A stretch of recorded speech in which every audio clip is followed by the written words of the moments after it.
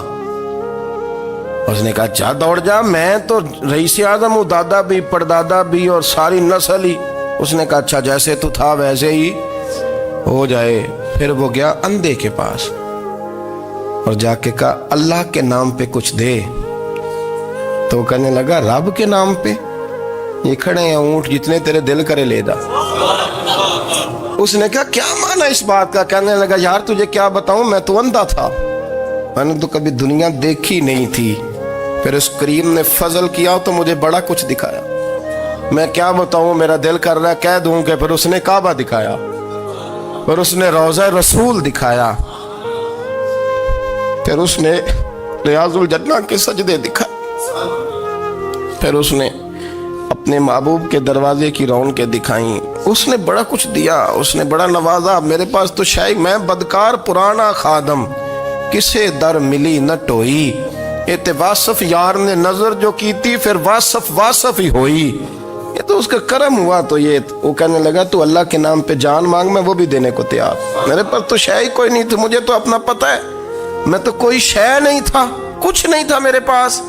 یہ تو ان کا کرم ہے کہ رخ ان کا ادھر ہے، اور مختصر سی میری کہانی ہے، یہ جو بھی ہے ان کی مہربانی ہے۔ تو وہ کہنے لگا میں بھی کچھ لینے نہیں آیا تھا، تیری آزمائش ہی کرنے آیا تھا، تیری عزتیں بھی سلامت رہیں گی، تیرا مال بھی سلامت رہے گا، تیری شفا بھی۔ اپنی زندگی میں کبھی بھی اللہ کی بارگاہ سے توجہ ادھر ادھر نہ کریں، چھوڑیں لوگ کیا کر رہے ہیں، دنیا کیا کہہ رہی، کبھی بھی اپنی توجہ دائیں۔ ہمارا یہ مسئلہ بن گیا کہ ہماری سیاست ہے، ہماری دنیا داری ہے، ہم بندوں کو راضی کرنا چاہتے ہیں، ہم دیکھتے ہیں کون کس طرح، اور آپ یقین کریں آپ تھک جائیں گے، بندے راضی نہیں ہوں گے، وہ نہیں راضی ہوتے۔ آپ ان کو منا کے لائیں گے تو ادھر والے نکل جائیں گے، ادھر کو منائیں گے تو ادھر والے نکل جائیں گے۔ اس چکر سے باہر آئیں، اس رب کو راضی کریں جو فرماتا ہے ان الذین آمنوا وعملوا الصالحات سیجعل لهم الرحمن ودا۔ فرمایا تو ایمان لانے کے بعد نیک عمل کر، میں لوگوں کے دلوں میں تیری محبت پیدا کر دوں گا۔ رحمان لوگوں کے دلوں میں محبت ڈال دے گا، اللہ لوگوں کے دلوں میں۔ اپنی نظر ہمیشہ اپنے رب پہ رکھیں، اتنی لمبی چوڑی دنیا داروں سے امیدیں نہ وابستہ کریں۔ میں نے دیکھا ہے لوگ کاسا لیسی کرتے ہیں، کبھی اس کے دروازے پہ کبھی اس کے دروازے پہ۔ ان چکروں سے باہر آئیں اور اپنے رب کی بارگاہ کی طرف توجہ کریں، استغفار شوق سے پڑھا کریں، اور اکیلے میں نہ، اکیلے میں۔ حضرت رئیس المتکلمین مولانا نقی علی خان صاحب رحمۃ اللہ نے لکھا ہے کہ فرعون 500 سال حکومت کر گیا، یہاں تو 5 سال کی حکومت کی پیر لڑکھڑاتے ہیں، 500 سال۔ فرماتے اصل وجہ یہ تھی کہ دنیا جب سو جاتی تھی نا تو اوپر چادر لے کے تو مصلے پہ بیٹھ جاتا تھا اور ہاتھ باندھ کے کہتا تھا رب تو ہی ہے، میرا پردہ نہ کھولنا، مالک تو ہی ہے، کرم نوازی کرنا، میری پکڑ نہ کرنا۔ وہ بے ایمان ہو کے اگر 500 سال ہاتھ باندھے تو گزارا کر لیتا ہے، تو ایماندار ہے۔ پر مسئلہ یہ ہے کہ تو رات کو بکل مار کے ہاتھ نہیں نہ باندھتا، تو منت نہیں کرتا، تو استغفار نہیں کرتا۔ توبہ کریں تو بچے رہیں۔ وہ اتنی لمبی حکومت کر گیا چونکہ رات کو کہتا تھا مالک رب تو ہی ہے، لیکن مہربانی فرما، میری پکڑ نہ فرمایا تو اللہ نے تو اس کو مہلت دے دی۔